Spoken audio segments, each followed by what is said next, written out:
I've had a lot of external validation and it comes and goes. My next book is coming out soon. I get a lot of attention once a month when a new book comes out, and it's lots of fun and I enjoy it and I revel in it and it's all about me, and then it goes away again. My success cannot be tied up with externals. Otherwise, I would just be ecstatic and then depressed and ecstatic and then depressed. And if I keep reacting to them, I'm not going to be a happy person. Welcome, Mary Lou Stevens. Hello, Anne. Hello, Joe. Good to be here with you all the way from Vietnam. Great to have you on board today. Mary Lou, what's one moment that changed everything for you? It's the day my band broke up. It still makes me emotional. It was, almost 30 years ago. But it changed the entire path of my life.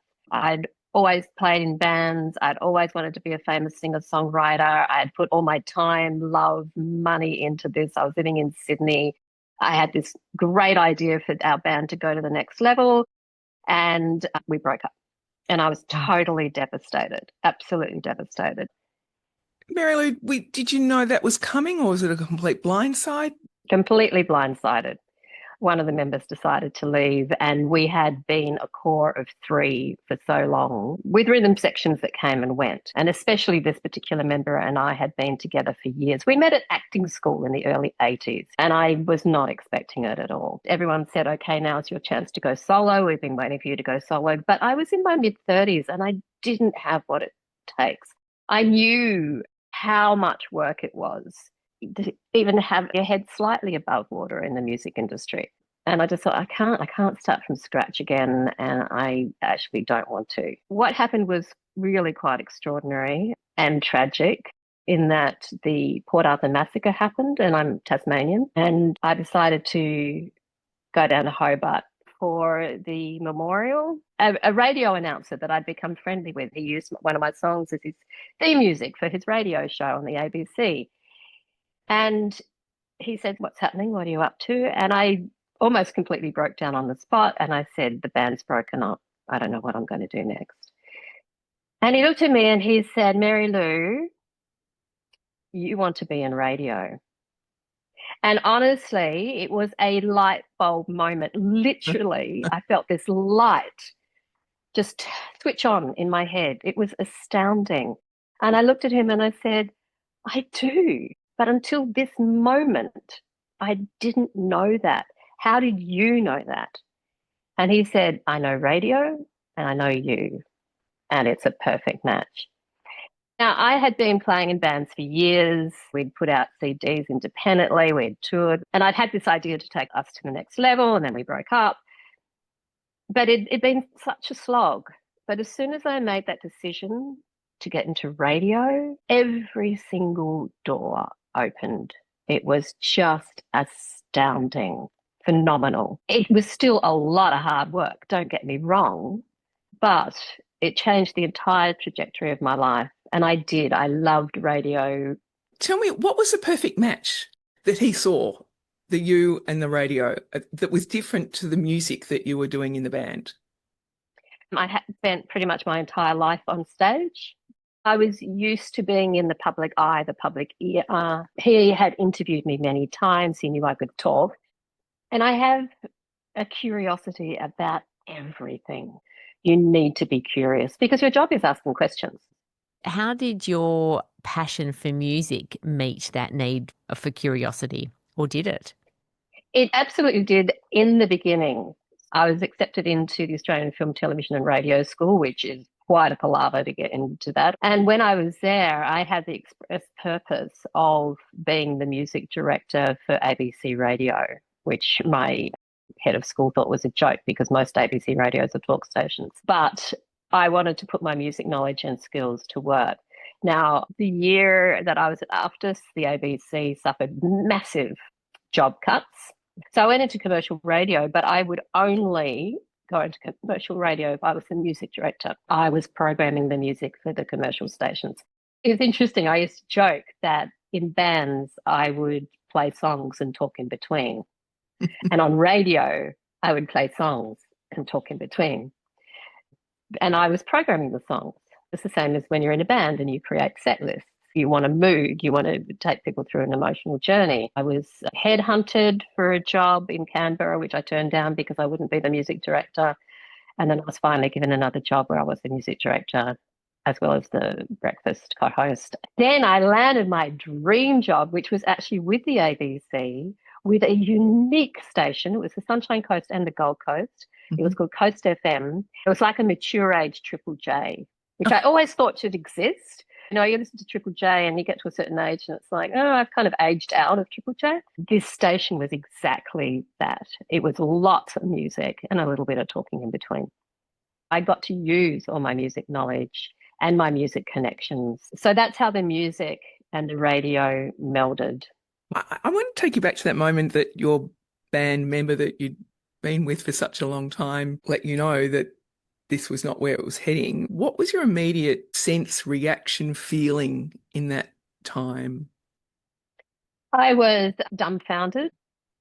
I got angry at first, and then I was just incredibly sad, incredibly sad that we had gone through so much together and that she was willing to step away from it. She wanted a solo career. I can understand that.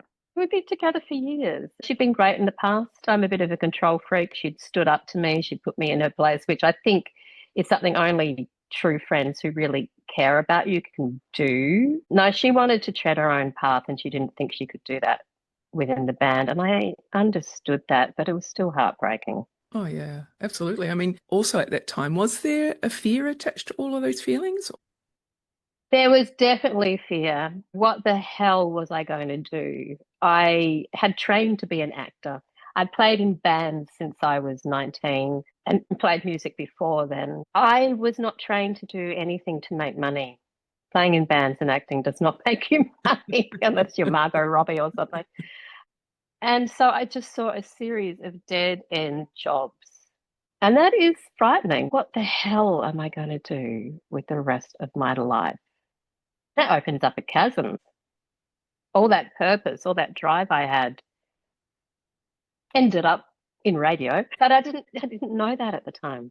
No. I had no idea what I was going to do.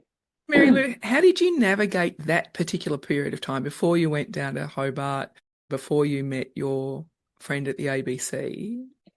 I curled up on the floor in the fetal position and either cried or was completely zoned out. That was my way of coping. So for you, what did success mean, Mary Lou? Look, I'm 65 now, and my definition of success has changed greatly over the decades. Back then, it would have been being a famous singer-songwriter. I would be happy for other people to make my songs famous. And that would have been my idea of success, completely external. In radio, it looked different again. I wanted to climb my way up the ladder. I had an external goal in mind, and I was good at radio. I really was. That got completely squashed, which sparked me writing a memoir. So then success to me looked like being a published author, and I became a published author. It doesn't really equate to success in the way that I thought it would. My ideas of success were very naive, but I was so much younger then. Now my idea of success is living my life the way that I love. I have a certain amount of freedom, which is a great indicator of success, but it's more internal. It's more about how I feel.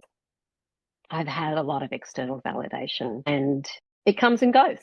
My next book is coming out soon. I get a lot of attention once a month, when a new book comes out, and it's lots of fun and I enjoy it and I revel in it and it's all about me. And then it goes away again and nothing's about me anymore. And my success cannot be tied up with externals. Otherwise, I would just be ecstatic and then depressed and ecstatic and then depressed. So I did a lot of meditation. In the past, I wrote a memoir about how meditation changed my life, saved my job and helped me find a husband. And that's really helped, knowing that there'll always be ups and downs in life. And if I keep reacting to them, I'm not going to be a happy person. I love that insight, Mary Lou, from recognising that most of your success was geared originally around external factors, now realising that it's a very internal sense of what life is for me. When was the moment that you realised it was more internal than external and freedom was a big part of that? I have to give a lot of the credit to 12-step programs. I was in programs for a long time and I learnt so much there. One of the big things is a serenity prayer, which gets said all the time and referred to all the time. It was about the things I cannot change. That line to me was incredibly pertinent. And it was pointed out to me that I cannot change other people, places, or things, which baffled me. I was just going to ask because that. How did that sit with you? did not fit well. I had been brought up by a very religious mother who thought it was her duty to change everyone, to change the world, to introduce Jesus into everyone's lives so they could be saved. And so I thought it was my duty to change people, to always be right, because there is a certain brand of Christian who thinks they're always right and that's the only path. So she was a bit upset when I started getting into meditation, which did really open my spiritual life up enormously and bring in a lot of compassion and empathy and perspective. There are so many paths and you need to find the one that's right for you. Once I came to grips with the idea, was incredibly freeing. This big load came off my shoulders. What? I don't have to change everything. I don't have to change the world.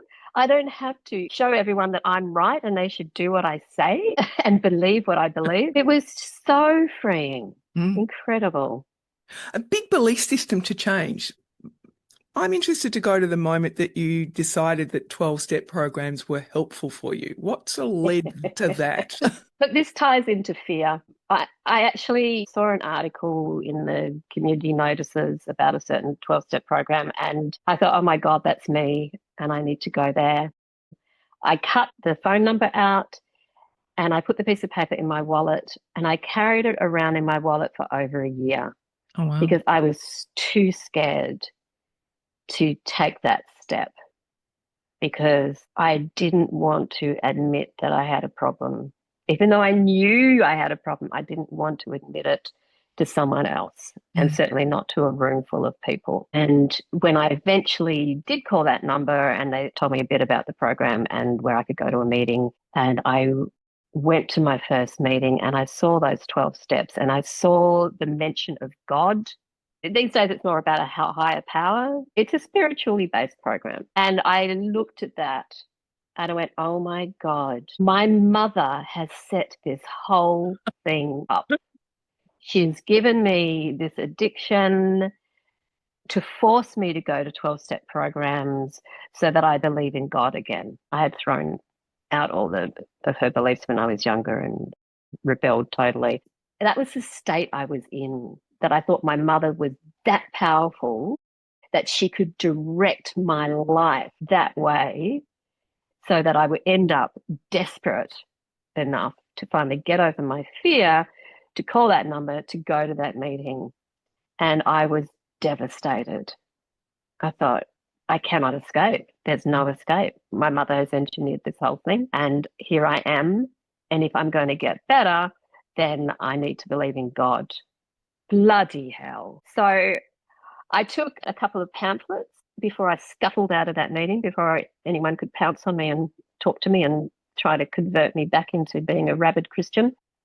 I went to the Waverley Cemetery. I don't know if you know Sydney, the Waverley Cemetery. It's the most beautiful cemetery. I used to walk there all the time. So I went to the Waverley Cemetery and I read one of these pamphlets and it said, you don't actually have to believe in God if you can't make that leap.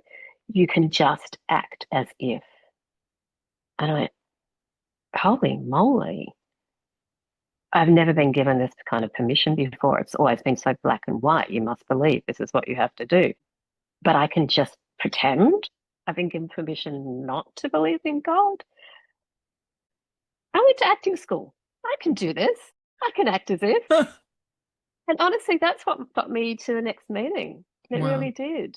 I don't know if you know much about 12-step programs, but the fourth step is a doozy. It's your moral inventory. And I completely flipped out and became totally paranoid because it really digs into your beliefs and what you've gone through. And my biggest fear, which had been drummed into me since the year dot, was the devil. Mm. And I became convinced that 12-step programs were an instrument of the devil, because that's just how mad I was. But thanks to a fabulous sponsor, I was able to get through that. I always know when something's true when I get teary. The form of Christianity that I grew up with was just based on fear. The whole thing. Yeah. The devil is the prince of lies. He loves it when you don't believe in him. He will get in any way he can. When I was 8 or 9, I was convinced that I was possessed by the devil, because it's such a thing in that particular culture. And I'm not surprised that when I was in my mid-30s and doing my 4th step, that just went bang. Yeah. There it is. This is your biggest fear, that the devil's going to get you. You've got a very strong influence that's going to draw you right back in. So how did you get yourself to be okay with that, Mary Lou? I had to call my sponsor and be honest about what was going on, even though I thought that she was probably possessed by the devil, that the 12-step programs were an instrument of the devil. I actually had to get a reality check. And I'd been in the program long enough by this point to have a tiny bit of perspective. You know, even talking about this, I'm right back in that room in Sydney when I was working on my 4th step, and this stuff just came up and consumed me. I'm in a trap. There's no escape. This is the end of me. But yeah, I kept breathing. And there is a big thing in 12-step programs about reaching out, about making that phone call. I did make that phone call, and I was completely honest. And I said, this is what's happened and why. There must have been something innate or something deep inside of you that kept going with all of those fears around the devil and God. Have you ever gone inside and said, what was that part in me that kept me going, that allowed me to let that fear be there without stopping me? Oh, that's an interesting question. I think I had seen enough evidence by then, just by keeping on going back to meetings. I thought I grew up in a dysfunctional family, but most people in 12-step programs have gone through hell. And that gave me hope. That gave me something to get me through this mess. And a big push of the program is just keep coming back. Just keep coming back. The thing I love about 12-step programs, and they're not for everyone, is that it's completely free. You get support from people who've been where you've been. My 5th step is where you share it with someone, usually your sponsor. I had such shameful things that I was too terrified to tell anyone. Eventually, I got the courage to do it. And she said, oh, yes, I've heard this before. You're not alone. You're not the only person who's done this. That's the biggest thing, is not being alone, because people in addiction, people in fear, people trapped in paranoia, that was my go-to state, is that feeling of being completely alone. That's really what 12 steps gave me. It's just like, you're not alone. You're not going to like everyone. You're not going to agree with everyone. People are going to disappoint you, let you down. But there was enough in those rooms to give me hope. Mary Lou, were there some interesting things you discovered about yourself that helped you shift your perspective on yourself through that process? Well, I was still very messy in those days. I think one of the big things is prayer and meditation. I had to relearn how to pray. But the meditation I really took to, and it gave me space. That is an enormous gift for someone who tends to be anxious, who used to go to paranoia. I know the paranoia is a lie. It's just my mind lying to me. And I learned all of that a lot through meditation, through having that peace and through having that distance, what they call the witness mind, where you can see your mind. There's a lot of power in that space. Having that perspective, having the ability to reflect, to think without just going into immediate panic. Did this 12-step program help you see some of the things that triggered your fear in the past? Did it help you to dampen those fears, or did it help you sit with those fears without reaching for something to numb them? There's a lot of sitting with feelings. And one of the so many revelations was that I could feel more than one thing at a time, multiple feelings. Even though I might be in despair, there was still happiness, or I might be feeling completely rejected, but there was still hope that I could be sad and still have other things going on emotionally. That multi layer of internal life was a revelation to me, that then I could choose which of these is going to help and which of these is going to harm. How do I actually want to feel?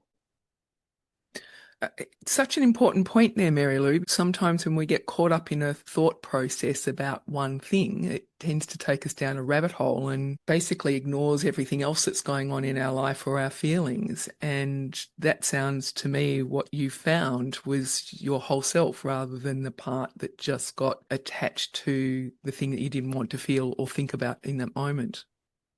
Yeah, I really do think that I was two-dimensional is such a put down these days, but for me, it actually describes my thinking back then. That whole cut and dried black and white, there's only two, so two-dimensional. And to actually find that there's a whole other range, a depth, a different perspective. I keep on saying that, but it's true. A different way of thinking, of viewing things, of having some time and space to go, okay, there are other options here. When I was doing with a lot of meditation, I did Vipassana meditation, which is pretty hardcore, which is me, all or nothing. Sit for 10 days in incredible pain. Yeah, I'll go for that. And the teacher tells a story about an artist who paints a picture of this horrible, horrible devil, just really nasty devil. And the artist who's painted this picture becomes convinced that it's real and gets into this state of fear and panic. The people around him are going, are you insane? Are you crazy? You created that. You painted that. It's actually not real. And yet you're responding to it as if it is. And that's what I would do the entire time. It took days of sitting in pain, and these feelings and these beliefs and these fears that have been festering away come up to the surface so you can look at them. And I was thinking, why do I keep doing this? Why do I keep putting myself into these emotional states that are not based on reality? And it's because I actually got a kick out of it. I was actually addicted to those feelings of adrenaline that would rush through my body. And I went, Jesus, is there nothing you're not addicted to? You're addicted to emotions about feeling this rush of fear, of panic. This is insane. How did that insight shift you? Yeah, what happened there?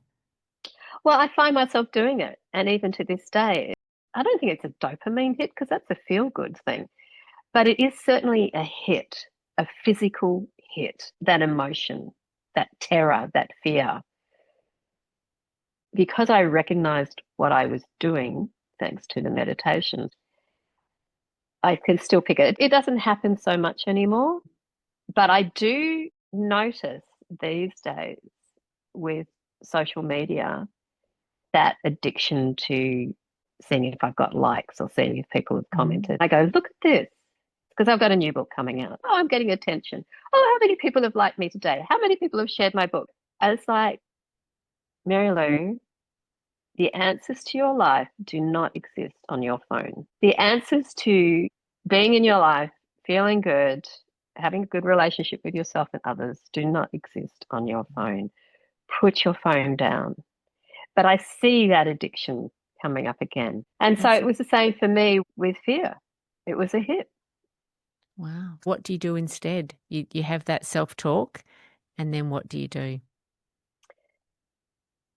Ah, see, there it is. It's just the deep breath. It's the pause. It's the space. It's the, okay, what do you actually want to do? And a lot of the time is, I'm tired. I just want to sleep. No, it's 11 o'clock at night. Put your phone down. Go to sleep. Look after yourself. Take care of yourself. I've been shit at that for most of my life. Just do a little bit of it right now. The answers you're looking for are not on your phone. What you were talking about earlier, the likes and who's sent my book on or whatever, is all about that external validation of why you write that book or play that song. It feels something that is authentic to you. From that point of view, how has this knowledge influenced how you're living today and what you're doing and your writing even? I am in a very privileged position in that I do have a writing career. I say that because it doesn't pay the bills.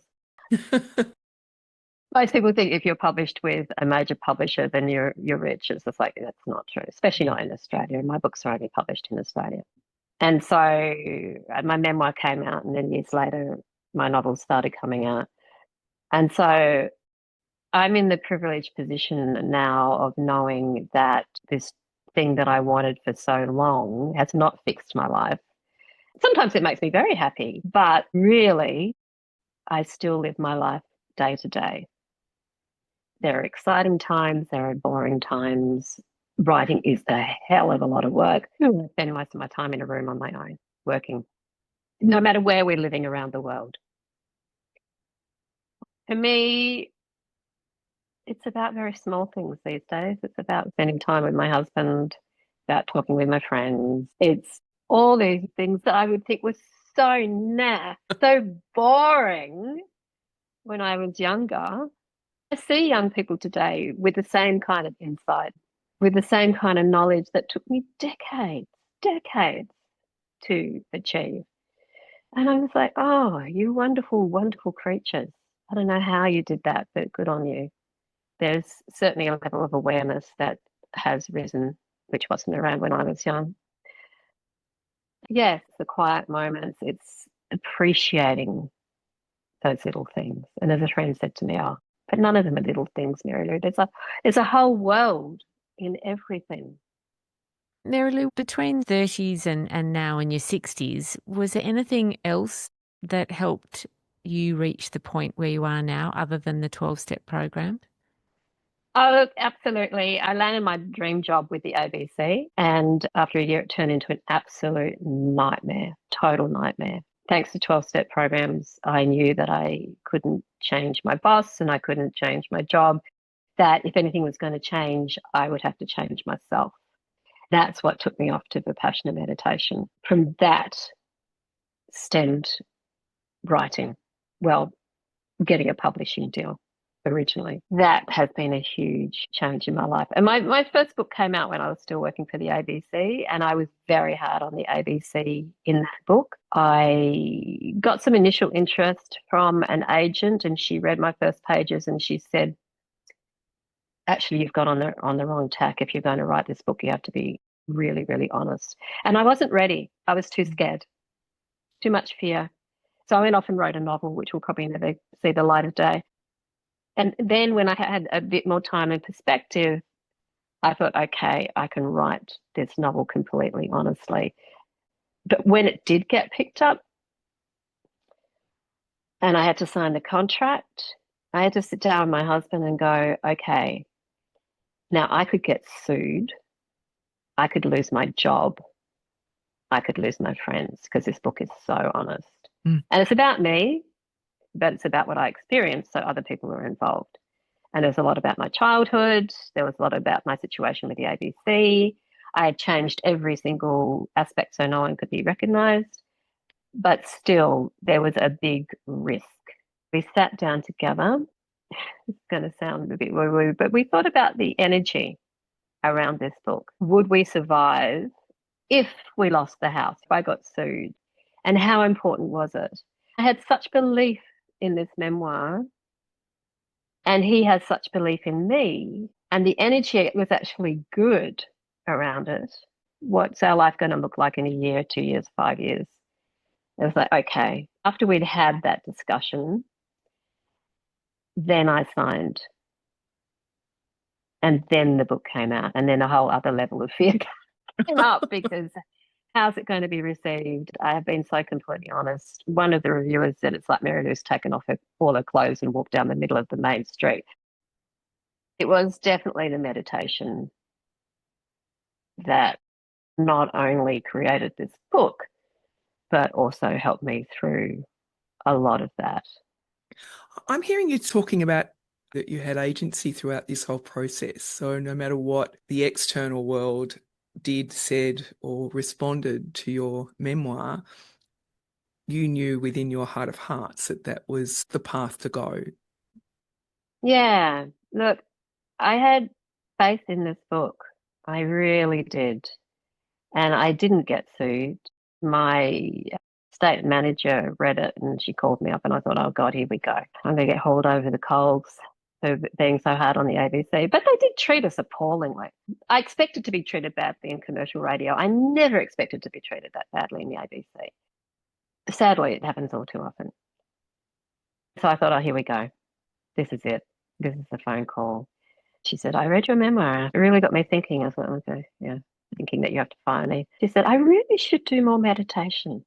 And I really do think that's why I had such a good feeling about that memoir, is that might be the effect it had. It's funny because it is based around the first 10-day Vipassana sit I did, which was incredibly painful. But I had a lot of insight.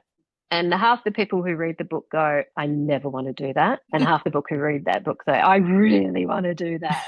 Yeah, so it's interesting. And now, look, quite honestly, even though we slow travel the world, I'm not sitting at home in a room on my own. I'm sitting in different rooms around the world on my own working. My life is so much quieter. A lot of the stuff that I needed when I was really out in the world, these tools, they're just so much more ingrained now. I don't need to use them as much because it's just me and my husband out in the world. And then once a year I go on book tour and I'm surrounded by people and then I disappear again. Mary Lou, where does fear sit for you now in all of this? It does still come up, and I'll just tell you a little story about when we decided to go slow traveling. A lot of fear came up, and I actually went to a psychologist to help me with that. And that's another tool that I have used from time to time, that you've got to find the right person. I have talked about my family and my upbringing so much, and it's all through my memoir. There was one psychologist I went to who just started asking me the same old routine questions. I said, you know what, I'm just going to give you a copy of my memoir and let's call it quits. But I have found some really good ones. If you can find a good one, oh my Lord, gosh, it can help. Because I had all kinds of irrational fears about going slow traveling. We got rid of everything. We sold or gave away everything. People thought we were mad. Other people were jealous, but a lot of people thought, my God, how can you do this? You're in your 60s and you're just giving away your life. It's not my life, it's just my possessions. It doesn't matter. But I still had a lot of fear about it and how it was going to affect my relationship with my husband. Being in places like here in Hawaii, we know absolutely no one. It's just him and me. Often in places we will meet expats, and there's a funny thing people say, what does your husband do when you're traveling the world and you're in a room on your own writing? And I said, oh, I get to play with my imaginary friends. He actually goes out in the world and he makes real friends. So he makes friends wherever he goes, which is lovely. But for me, it's usually it's me and him and my imaginary friends. That brought up a lot of fear as well. If I'm left with fear on my own, I will go a little bit mad. When it gets to that point where this was something I really wanted to do, I wanted to slow travel the world and write. But the fear was stopping me. It's like, okay, all your tools have only got you to a certain point. Let's go to a professional now. Let's actually talk this out with someone else. Let's go find someone who can be a little bit objective, who has other tools that you can use and who can help you with this. And it worked a treat. I had 6 sessions and yeah, I hope it's still a thing, the mental health plan that you can get through your GP, because I've used those several times when I've really needed it. It's really helped. What a journey, Mary Lou, and we haven't even touched on so many topics, and I realise that we've used up a whole lot of your writing time and slow travel time. Thank you so much for sharing your journey, and I'm curious, knowing what you know now or where you are in your journey, what would you tell your 10-year-old self? I just want to cry with this question because my 10-year-old self was such a mess, completely paranoid. Honestly, I'd say that if drugs and alcohol were available to me when I was 8, when I was young, I would have been a total drug addict. But food was the one that was available to me. So I was stealing money. I was a full-on addict when I was 10. I was insane. I was grossly neglected as a kid. I was feral. It just makes me cry when I think about my 10-year-old self. And I honestly don't know if she could even take in a message from me. I was just so far gone, so deep in the crap. But if I could possibly reach her in any way, shape, or form, I would say there is hope. I know you don't believe it. I know you probably even can't even conceive of it, but it will get better. I promise you. It's going to take a bloody long time. You're going to have lots of adventures along the way. You're going to do incredible things, and you're going to be okay. And I just hope that she could hear that, even as a little slight whisper. What a beautiful message. Mary Lou, what has been the greatest gift of all of these experiences of your life? I didn't even know what I was going to answer until this moment. And in a lot of ways, it's been my husband, who is a deeply spiritual person, who I was trying to ignore desperately at a dinner party because I thought my friend was trying to matchmake me at the age of 40 something. I was incensed that she would even try. But he was fascinated by the fact that I'd done Vipassana, where most people hadn't even heard of it. He'd never done it, but he has a spiritual life that is incredibly deep, which he continues to cultivate. And it's his own, it doesn't belong to anyone else or any creed or religion. He's not afraid to stand up to me. One of the most important things he did to me was probably a couple of years into our relationship, and he just stood me up and he said, "Why do you always have to be the victim? Why are you so attached to being a victim?" And I was like, it's like a kick in the chest. Bloody hell, I do not want to live my life that way, but that's what I do. And I really had to sit back and have a long, hard think. Wow, okay, that's not what I want to be. Let's have a look at this. Why am I so attached to being a victim? So having someone like that in my life who's been with me for over 20 years, who stands by me, that also calls me on my stuff, has just been such a huge blessing. And I didn't know that was going to be my answer until just then.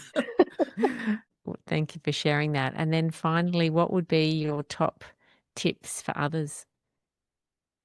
I think one of the greatest gifts one of my sponsors gave me, because I was such a terrified thing, even in my 30s, was, what do you have to be scared of right now? Right now, right in this moment. What do you actually have to fear right now? And again, it was one of those things I just went, oh. Because for me, fear is so much about projecting things that may never, ever happen and usually don't. That I went, wow, nothing. Absolutely nothing. Right in this moment, nothing. And it was so freeing. So that's one of my top tips, is just ask yourself that question. What do I have to be afraid of right now?